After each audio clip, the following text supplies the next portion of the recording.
Sambil kita menikmati juara, bagi mengurangi bunyi sudu dan garpu yang bersedia menjalankan peranan masing-masing, hadirin semua akan dihiburkan sebagai abuan halwa tertentu dari artis-artis undangan istimewa Kelab Bakci Gunung Kedah. Persembahan pertama dari Ya Allah, satukanlah hati-hati ahli Kelab Bakci Gunung Kedah ini. Pupuklah dalam diri kami sifat ikhlas, amanah dan kasih sayang agar kami dapat bersama-sama melaksanakan kebajikan dan khidmat bakti demi kesejahteraan masyarakat dan agama. Ya Allah, permudahkanlah segala urusan atas peluang yang telah kami terima dan telah kami nikmati sekarang ini. Sekarang ini sudah lebih 40 tahun umur Kelab Bakti Gunung Kedah. Telah banyak yang telah kami lakukan sejak perubahan kelab ini untuk membantu golongan yang memerlukan, khususnya golongan asnaf dan golongan yang memerlukan bantuan, sokongan dan bimbingan. Semoga Allah memberkati dan meridai apa yang telah kami lakukan dapat menjadi pelaburan dan bekalan kami di hari akhirat. Tapi kami membantu untuk membina persyaratan yang lebih baik dan lebih kondusif untuk anak-anak belajar dan menghafal Quran. Bangunan asal NTQ Adin 11 tempat mereka belajar telah diwartakan tidak selamat. 60 orang pelajar-pelajar tersebut terpaksa ditumpahkan di Ma'atab Bis Adin 6 pada Menyas. Sedang pelajar yang sedia ada di situ hanya 30 orang. Kerana beberapa masalah yang timbul, pelajar ini terpaksa berpindah menyimun di sebuah bangunan rumah di Taman Rapat Perdana di Ipoh.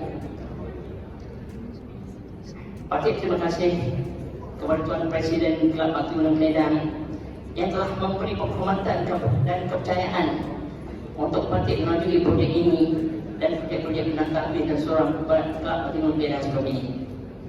Antara projek yang telah dibina oleh Kelab Bakti Gunung Kedah ialah Asrama Tahfiz Adin Tambun, Surau Sekolah Rendah Imtiaz, Surau Sekolah Sungai Pari, Mak Tahfiz Imtiaz di Kuala.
Itu dia ambil pendatang. Pendatang. Betul.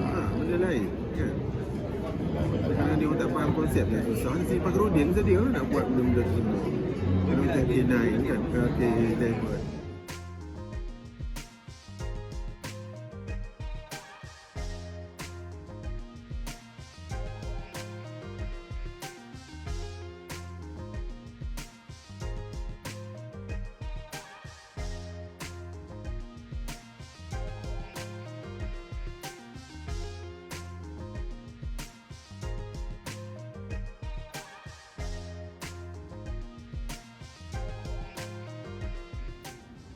Jauhkanlah kami daripada segala halangan dan kesulitan.